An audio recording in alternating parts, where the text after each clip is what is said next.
ये देखें हमारे इलाके में सैलाब मुतासरीन नकल मकानी कर रहे हैं। बारिश भी हो रही है और कोई हुकूमती मदद इसमें शामिल नहीं है।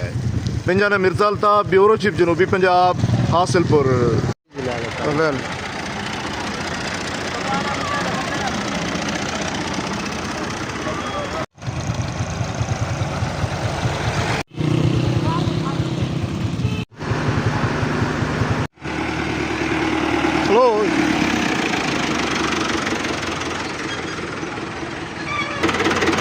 जी नाजरीन, ये देखें नकल मकानी जारी है। सैलाब के करीब के इलाके के जो लोग हैं वो अपना सामान उठा के जा रहे हैं।